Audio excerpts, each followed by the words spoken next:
السلام عليكم ورحمة الله وبركاته. إن الحمد لله والصلاة والسلام على رسول الله ما بعد.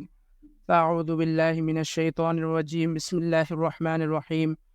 الرحمن علم القرآن. عن عثمان بن عفان رضي الله عنه قال النبي صلى الله عليه وسلم خيركم من تعلم القرآن وعلمه. رواه البخاري. আলহামদুলিল্লাহ, আল্লাহ তাআলার বহুত বড় দয়া মায়া এহসান, আল্লাহ পাক রব্বুল আলামিনের বহুত বড় দয়া মায়া ফজল করম যে আল্লাহ পাক রব্বুল আলামিন আমাদেরকে দুনিয়াবি শত ব্যস্ততা থেকে বাছাই করে অল্প কিছু সময় আল্লাহ তাআলার কিতাব কোরআনে কারীম শুদ্ধ করার জন্য অল্প কিছু সময় ব্যয় করার তৌফিক দান করেছেন।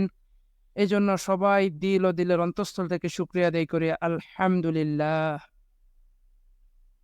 এটা আল্লাহ তাআলার অনেক বড় নিয়ামত যে আল্লাহ তাআলা আমাদেরকে কোরআনে কারীম শিখার সুযোগ করে দিয়েছেন।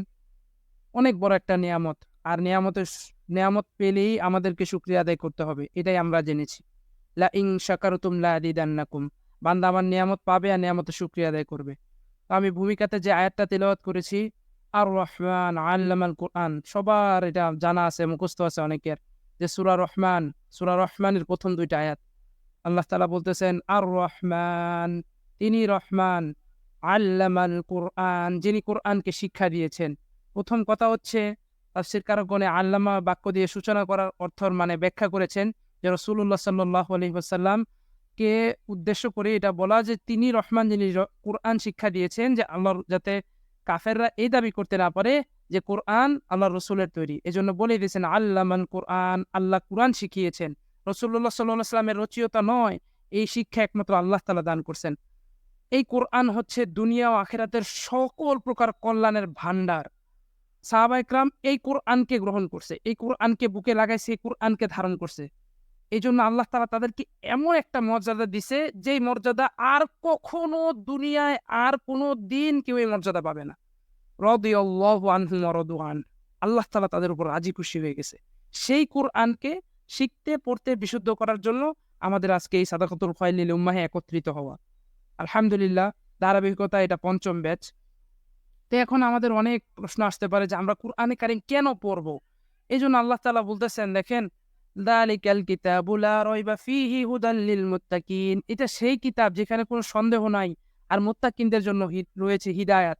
তা আপনাকে কেউ যখন বলে দেয়, ভাই আপনি যে পথে চলছেন ওই পথ থেকে ভালো পথ হচ্ছে এই পথটা, এটা সিমেন্টেড পথ, এটা পাকা পথ, তখন আপনি কি আর মাটির রাস্তায় যাবেন বা খালের আইল ধরে যাবেন বা ক্ষেতের আইল ধরে যাবেন?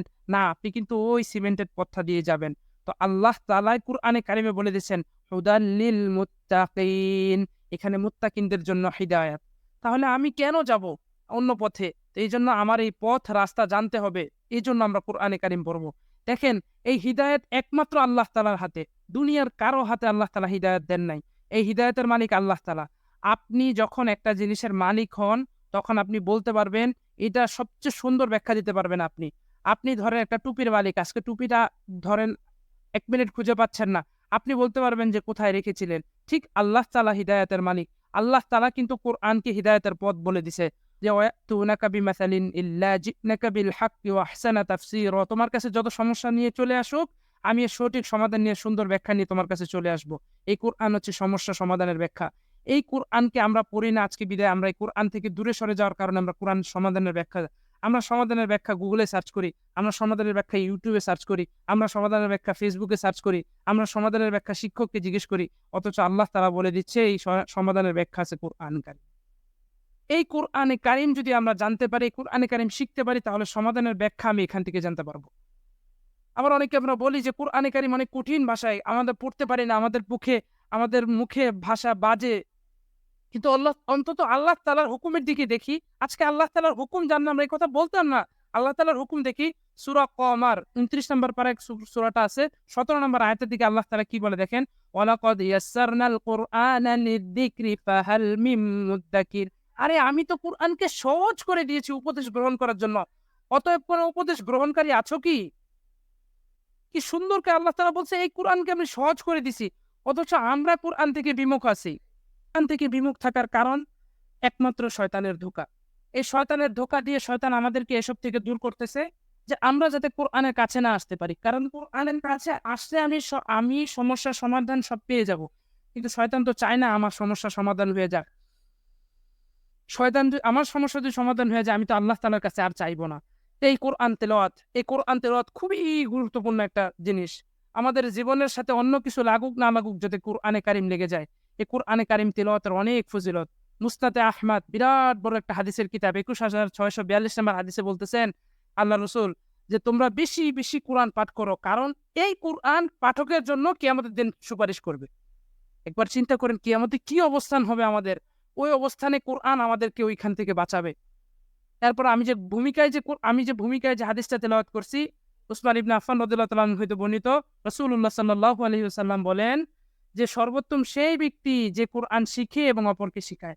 আজকে আমি শিখানোর অন্তর্ভুক্ত হয়ে গেলাম। আমাদের উস্তাদ শিখানোর অন্তর্ভুক্ত হলেন, আমরা শিখার অন্তর্ভুক্ত হয়ে গেলাম। আজকে আমরা শিখতে আসছি, আর উস্তাদ আমাদেরকে শিখাবেন। এই দুইয়ের মাধ্যমে আমাদের সর্বোত্তম জিনিসটা প্রকাশ পাবে। আমরা যখন আগামীতে শিখাতে পারবো, তখন আমাদের সর্বোত্তমের সর্বোচ্চ লেভেলটা আমরা ধরে ফেললাম। এই কুরআনে কারিম এক একটা হরফ পড়বেন, আপনি এক একটা নেকি পাবেন, এক একটা সওয়াব পাবেন। কোথায়? আপনি পাইতেই থাকবেন, এক একটা হরফে 10-10টা করে নেকি পেতে থাকবেন। তিরমিজি শরীফের ২৯১০ নম্বর হাদিসে রাসূলুল্লাহ সাল্লাল্লাহু আলাইহি ওয়াসাল্লাম বলতেছেন, কুরআনে কারিমের এক একটা হরফে 10-10 নেকি করে আমলনামায় দেওয়া হয়। তখন বলতেছে, আমি বলি না যে আলিফ লাম মিম এই তিনটা একটা হরফ, আমি বলি আলিফুন হারফুন লামুন হারফুন মিমুন হারফিন, আলিফ একটা হরফ, লাম একটা হরফ, মিম একটা হরফ। এই যেমন আমাদের 30টা নেকি চলে আসছে। তারপরে আরো যদি আমরা খেয়াল করি, কুরআনে কারিমের এত এত ফজিলত, আমরা ফজিলত বলে শেষ করা যাবে না। বলা হিসেবে বুখারী ৫,৪২৭ নম্বর হাদিসের মধ্যে আবু মুসা আশআরী রাদিয়াল্লাহু তাআলা আনহু হইতে বর্ণিত, রাসূলুল্লাহ সাল্লাল্লাহু আলাইহি সাল্লাম বলেন, যে মুমিন কুরআন পাঠ করে তার দৃষ্টান্ত হলো কমলার মতো, যার স্বাদও আছে, গন্ধও আছে, এবং স্বাদটাও চমৎকার, গন্ধটাও চমৎকার। আর যে মুমিন কুরআন পাঠ করে না, তার উদাহরণ হচ্ছে খেজুরের মতো, যার কোনো স্বাদ আছে কিন্তু কোনো মিষ্টি গ্রান নেই। আর যে মুনাফিক কুরআন তেলাওয়াত করে, তার উদাহরণ হচ্ছে রায়হানার মতন, রায়হানা যার সুঘ্রাণ আছে কিন্তু কোনো স্বাদ নাই, স্বাদ হচ্ছে তিতা। আর যে মুনাফিক কুরআন পাঠ করে না, তার হচ্ছে হনজালা নামে একটা ফল আছে, হনজালা ফলের মতন, যার কোনো গ্রাণও নাই, স্বাদও নাই, মানে কোনো কাজের না। তো আমার আয়েশা রাদিয়াল্লাহু আনহা হইতে বর্ণিত যে রাসূলুল্লাহ সাল্লাল্লাহু আলাইহি সাল্লাম বলেন, মর্যাদাবান যে আল্লাহ তাআলার কাছাকাছি থাকবে, আল্লাহ তাআলার পরিবার, বলা হয়েছে যে আল্লাহ তাআলা কাছাকাছি দেখবে যে কোরআন কারীম তেলাওয়াত করে। যে ইবনে মাজার একটা হাদিস, ২১৫ নম্বর হাদিসের মধ্যে আনাস ইবনে মালিক রাদিয়াল্লাহু তাআলা আনহু হইতে বর্ণিত যে কিছু লোক আছে যারা আল্লাহ তাআলার পরিজন, আল্লাহ তাআলার কাছের মানুষ। সাহাবা একরাম রাদিয়াল্লাহু তাআলা আনহুম জিজ্ঞাসা করলেন, ইয়া আল্লাহর রাসূল, তারা কারা? তিনি বললেন, যারা কুরআনে কারীম তেলাওয়াত করে, তারা হচ্ছে আল্লাহ তাআলার বিশেষ পরিজন এবং বিশেষ বান্দা। সুবহানাল্লাহ, আল্লাহ তাআলা আমাদের কত পুরস্কার রাখছেন। আপনি আজকে বলবেন, আরে আমার তো কোরআনে কারীম আসতেছে না, প্রথম আমার অনেক অসুবিধা হচ্ছে, আমার হরফগুলো আয়াতে মুখে আসতেছে না, আমার মুখের উচ্চারণে হরফগুলো আসতেছে না, আমি তো বারবার বেজে বেজে তেলাওয়াত করতেছি। এই জন্য দেখেন আপনার জন্য পুরস্কার রাখতেছে। দেখেন মুসলিম শরীফের ১৭৪৭ সালের হাদিসটা যদি একটু লক্ষ্য করেন, দেখবেন যে ব্যক্তি কোরআনে কারীম পাঠ করে, তার কষ্ট হওয়া সত্ত্বেও আবার পাঠ করে, সেই ব্যক্তির জন্য ২টা পুরস্কার রয়েছে। ২টা পুরস্কার আল্লাহ তাআলা রাখছে আমাদের জন্য। প্রতি মুহূর্তে কোরআনের সাথে লাগবেন আপনার দামি। আজকে আপনি দেখেন কাপড় দোকানে যে রাখে, ওটার উপর পাড়া দিয়ে তারা কাপড় রাখে, আবার ওটার উপর পাড়া দিয়ে কাটে। অথচ দেখবেন কোরআনে কারিমের সাথে লাগোয়া যে বস্তু, যে গিলাফ বলে, কোরআনে কারিম ঢেকে রাখে যে কাপড়টা, ওই কাপড়টা নিচে পড়লেও আমরা তুলে আস্তাগফিরুল্লাহ। দেখেন কোরআনে কারিমে লাগার কারণে কি পরিমাণ দাম বেড়ে গেছে। আবু দাউদের ১৪৬৪ নম্বর হাদিসের মধ্যে বলে যে কিয়ামতের দিন কোরআন অধ্যয়নকারীকে বলা হবে, আপনি যে আজকে কোরআন পড়তেছেন না, আপনাকে ডেকে বলা হবে, আল্লাহ তাআলা ডাক দিবে এবং বলবে কিয়ামতের দিন, আমি হাদিসের কথা বলতেছি, এখানে দেখেন কিয়ামতের দিন বলবে, আবু দাউদ শরীফের ১৪৬৪ নম্বর হাদিসের মধ্যে, যে তুমি কোরআনে কারিম তেলাওয়াত করতে থাকো আর তোমার মর্যাদা উন্নীত করতে থাকো। একটা একটা আয়াত তেলাওয়াত করবে আর একটা একটা করে তালা আপনার বিল্ডিং বাড়তে থাকবে। এটা হচ্ছে জান্নাতের মর্যাদা আপনার উন্নীত হতে থাকবে। আবার একই গ্রন্থের ৪৮-৪৩ নম্বর হাদিসের দিকে যদি আমরা তাকাই, যে আমাদেরকে সম্মান করার জন্য, তাদেরকে সম্মান করলে আমরা আল্লাহ তাআলাকে সম্মান করার অন্তর্ভুক্ত হয়ে যাব। তাদেরকে ওই এক ব্যক্তির মধ্যে বলছে কোরআনের ধারক আর বাহক। এই জন্য কোরআনে কারিম আমাদের শিখা খুবই দরকার। আমাদেরকে প্রথম কিয়ামতে আমাদের জন্য সুপারিশ করবে। 2 প্রত্যেক হরফে হরফে 10 নেকি। 3 আমি যদি একটু কষ্ট করে পড়ি আমার জন্য আরো বেশি নেকি। আর আল্লাহর রাসূল বলছে আমাদের স্বাদ হবে কমলার মতো, আমাদের হবে কমলার সাথে উদাহরণ দিছেন। আর অবশ্যই কিয়ামতের দিন আমাদেরকে প্রোটেক্ট করবে এই কোরআন। তো বলছে আবার এবার দেখি যে কোরআনে কারিম আমাদেরকে কি একটা উপকার দিতেছে। মিশকাত শরীফের 2168 নম্বর হাদিসের মধ্যে আল্লাহ রাসূল সাল্লাল্লাহু আলাইহি সাল্লাম বলেন যে এক ধরনের অন্তরসমূহে যেভাবে মরিচা আটকা পড়ে, ঠিক যেমন লোহাতে পানির কারণে মরিচা ধরে। এক ধরনের অন্তরে ঐরূপ মরিচা ধরে, যেইরূপ লোহার মধ্যে পানির কারণে ধরে। তো রাসূলুল্লাহ সাল্লাল্লাহু আলাইহি সাল্লামকে তার সাহাবা একরাম জিজ্ঞাসা করতেছেন, ইয়া রাসূলুল্লাহ, ওই মরিচা আমরা কিভাবে পরিষ্কার করব, কিভাবে ধৌত করব? বলে বেশি বেশি মৃত্যুর কথা স্মরণ করো আর কোরআনে কারীমকে তেলাওয়াত। কারণ তখনকার কোরআনে কারীম তেলাওয়াত, তাদের মধ্যে তেলাওয়াত শুনলে মানুষ খালি অবাক হয়ে যেত। মানুষ কানতেই থাকতো। তাদের তেলাওয়াত এত মধুর ছিল। আরে আল্লাহ রাসূল সাল্লাল্লাহু আলাইহি সাল্লাম বলতেছেন যে আমাদের জন্য খুবই জরুরি যে কোরআনে কারীম শুদ্ধভাবে তেলাওয়াত করা। এখন যদি আমরা এত ফজিলত শুনলাম, এখন যদি আমরা কোরআন থেকে বিমুখ হয়ে যাই, আমরা যদি সমস্যার সমাধান ইউটিউবে, গুগলে না সার্চ করি, আমরা কোরআনে সার্চ করব। এখন কোরআনের ধারক বাহক আলেমদের কাছে জিজ্ঞেস করব। অবশ্যই তাকে হক্কানি আলিম এবং তাকওয়াবান আলিম হইতে হবে। তাকওয়াবান আর হক্কানি আলিমের কাছে আমরা কোরআনে কারীমের ব্যাখ্যা জিজ্ঞেস করব, ব্যাখ্যা জেনে নিব। আর নিজে কোরআনে কারীম একটু পড়ব। পড়লে এই ফজিলতগুলো আপনার জন্য। এখন আল্লাহ তাআলা যেমন ফজিলত বলছে, তেরকম শাস্তি কোরআনে কারীম না পড়ার, কোরআনে কারীম না মানার, কোরআনে কারীম অনুযায়ী না চলার শাস্তি আল্লাহ তাআলা বলে দিচ্ছে। দেখেন সূরা ফুরকানের আয়াতের মধ্যে ওয়াকালার রাসূলু ইয়া রাব্বি ইন্না কওমি ইত্তাখাযু হাদাল কুরআনা মাহজুরা। আল্লাহর রাসূল কিয়ামতের দিন আল্লাহর রাসূল বিচার দিবে আমাদের নামে। এ আমার রব, এই হচ্ছে আমার কওম যারা আমার এই কোরআনকে পরিত্যাজ্য বলে গণ্য করছে, যারা এই কোরআনকে পরিত্যাগ করছে। একবার চিন্তা করে দুনিয়ার আইনজীবী কোর্টে একটু কিছু টাকার মাধ্যমে বিচার নিজের দিকে নিয়ে আসতেছে। আর ওই দিন আল্লাহর হাবিব, আল্লাহর রাসূল আমাদের বিপক্ষে আইনজীবী হিসেবে আল্লাহর কোর্টে আমাদের নামে বিচার দিবে যে এই উম্মতগুলো আমার কোরআন থেকে পরিত্যাগ করছে, কোরআনকে পরিত্যাগ করছে। একটু ভাবুন ভাই, ভাবুন আমাদের অবস্থান কি হবে। এখন বলবো আচ্ছা কোরআনে কারীম তো বললাম, আমরা সাধারণ বই তেলাওয়াত করি, কেন কোরআনে কারীম এত নিয়মের মধ্যে তেলাওয়াত করব? অবশ্যই তারও দরকার আছে। শুদ্ধ তেলাওয়াত খুবই জরুরি ভাই, শুদ্ধ তেলাওয়াত খুবই জরুরি। সূরা মুযাম্মিল 29 নম্বর পারা সূরা মুযাম্মিলের 4 নম্বর আয়াতের মধ্যে আল্লাহ তাআলা বলতেছে আউজিদ আলাইহি ওয়ারাত্তিলিল কুরআনা তারতিলা। আর তোমরা স্পষ্টভাবে ধীরে ধীরে কোরআন আবৃত্তি করো। এই স্পষ্টভাবে আরেকভাবে অর্থটা করে যে তোমরা তারতিলের সাথে কোরআন কারীম তেলাওয়াত করো। এই তারতিল অর্থ কেউ ব্যাখ্যা করছে স্পষ্টভাবে ধীরে ধীরে, কেউ ব্যাখ্যা করছে তারতিলের সহিত। এই তারতিলের ব্যাখ্যা আবার বলছে, কেউ বলছে তাজবিদের সহিত, কেউ বলছে সুরের সহিত। এই তাজবিদের সহিত কোরআনে কারীম তেলাওয়াত করা খুবই জরুরি। এই তাজবিদ কোরআনে কারীমের সুরকে আরো মর্যাদা সম্পন্ন করে দেয়, আরো সুন্দর করে দেয়। বুখারী শরীফের 5727 নম্বর হাদিসের মধ্যে রাসূলুল্লাহ সাল্লাল্লাহু আলাইহি সাল্লাম বলেন, যে লোক সুন্দর আওয়াজে কোরআন পড়ে না সে আমাদের অন্তর্ভুক্তই না। একবার চিন্তা করেন কোরআনে কারীম তাজবিদ তারতিল সহকারে পড়া কত জরুরি। মুস্তাদরাক হাকিমের মধ্যে আসছে যে তোমরা তোমাদের কণ্ঠের দ্বারা কোরআনকে আরো সৌন্দর্য বাড়ায় দাও। কারণ নিশ্চয়ই সুন্দর কণ্ঠ কোরআনের সৌন্দর্যকে আরো বাড়ায় দেয়। এই জন্য কোরআনে কারীম সুর দিয়ে পড়া খুবই জরুরি। কিন্তু আগে তো আমাদের শুদ্ধ করতে হবে। আগে তাজবিদ।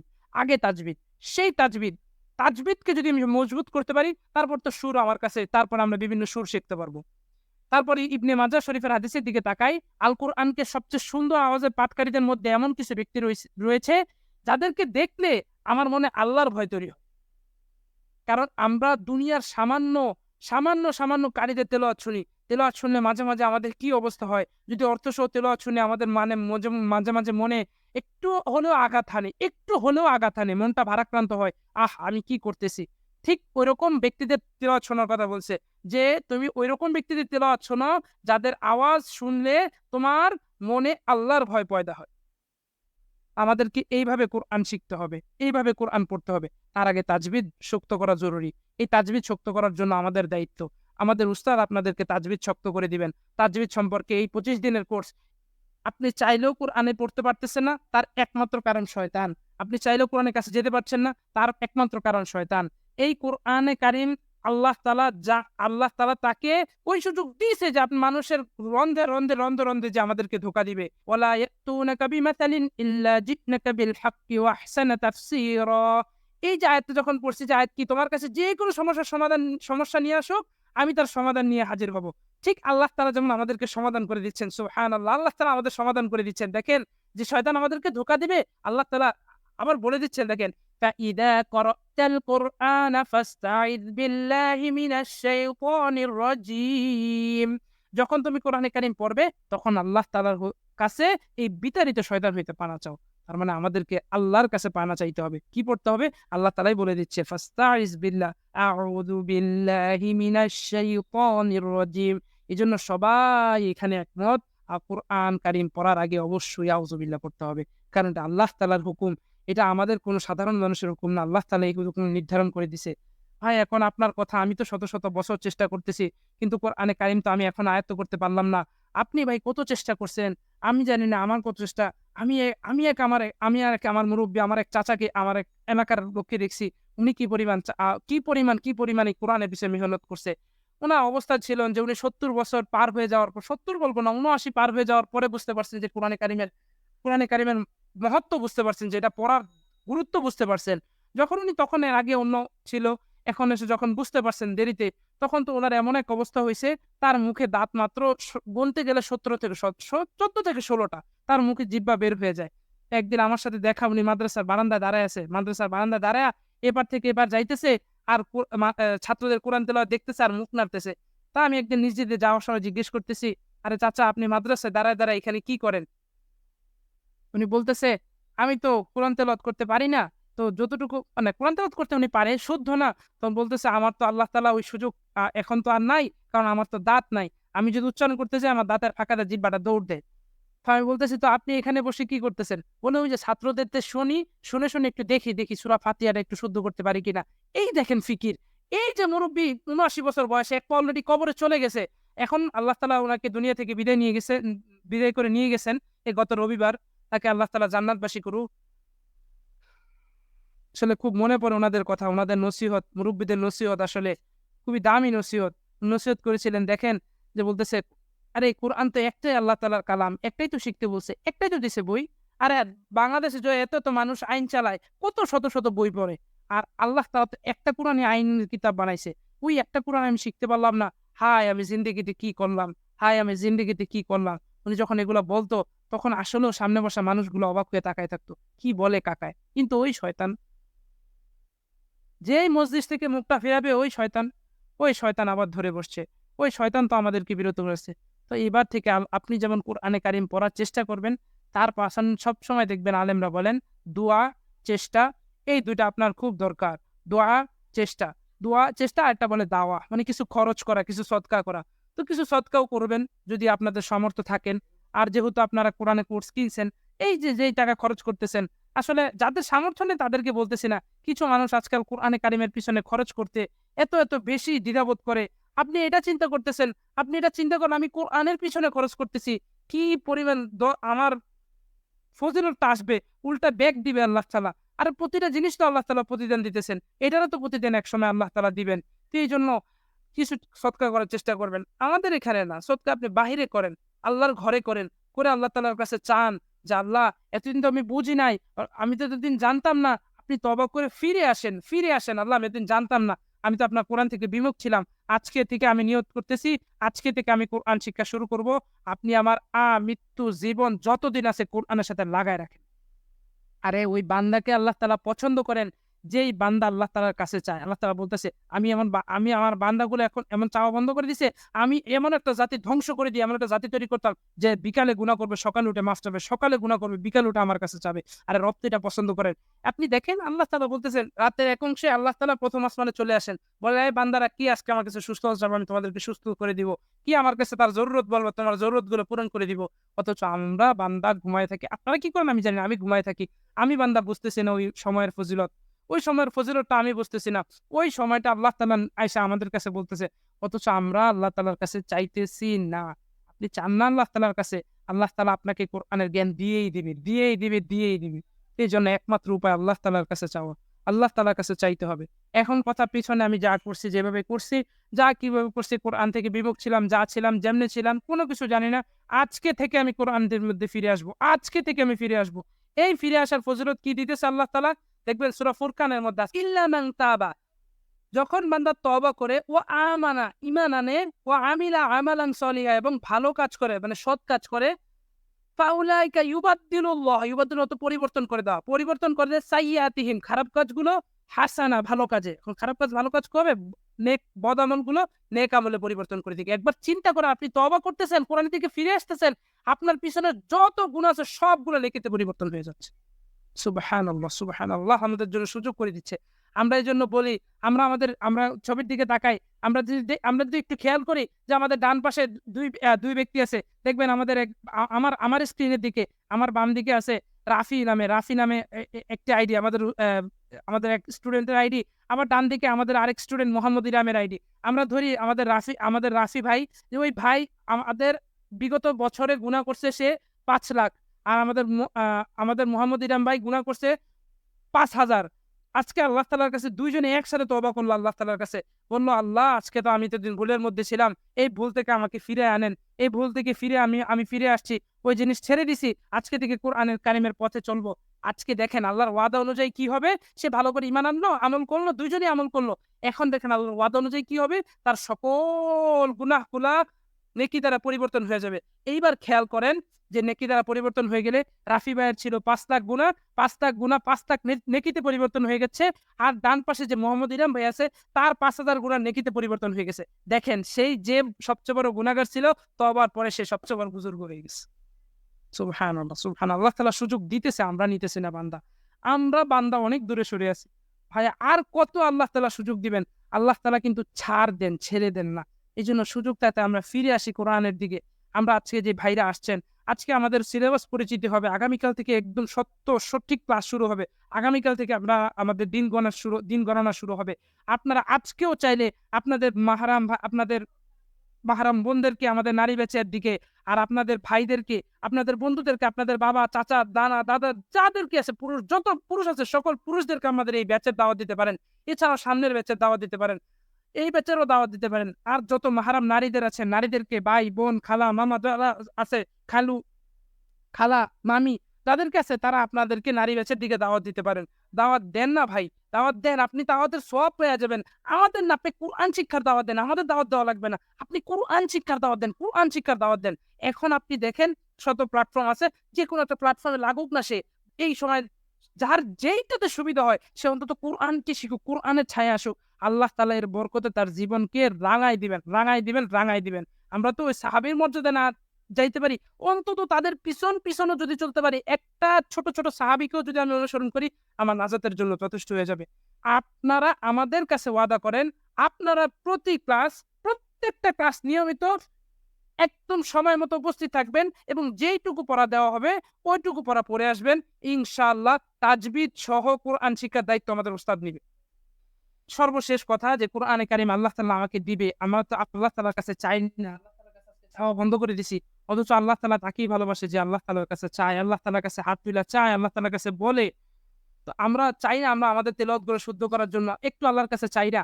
আজকে ২ টা রাকাত নামাজ বেশি পড়ি, পড়ে আল্লাহ তাআলার কাছে হাত তুলি না? আল্লাহ, আমি তো এতদিন কোরআন বুঝি নাই, কোরআন পড়ি নাই, আজকে ধরছি, আজকে আল্লাহ আমার দিলে কোরআনটা বসায় দেন। আমার কোরআনে কারিম তেলাওয়াতটা শুদ্ধ করে দেন, আমার কোরআনে কারিম তেলাওয়াতটা ভালো করে দেন। আল্লাহ তাআলার কাছে পানা চান না? আল্লাহ তাআলার কাছে পানা চান না? পানা চান। আল্লাহ তাআলা তো রাতের শেষ সময়ে প্রথম আসমানে চলে আসেন, বলতে থাকেন, আজকে আমার কাছে কি চাও? সুস্থতা চাও, আমি তোমাদের সুস্থ করে দিব। কি তোমার জরুরত বলবা, তোমার জরুরত পূরণ করে দিব। আমরা না বোকা, আমরা না চাই না। আজকে চাই, আজকে থেকে নিয়ত করি সবাই ইনশাআল্লাহ আল্লাহ তাআলার কাছে চাইবো। আল্লাহ তাআলা যেন আপনাদেরকে এবং আমাকে সবাইকে এই কোর্সের সাথে শেষ পর্যন্ত লেগে থাকার তৌফিক দান করুক। আল্লাহ তাআলা সবাইকে কবুল করুক। আমিন ইয়া রাব্বাল আলামিন। আমার জন্য দোয়া করবেন, সংগঠনের উস্তাদদের জন্য দোয়া করবেন, ম্যানেজমেন্টের জন্য দোয়া করবেন।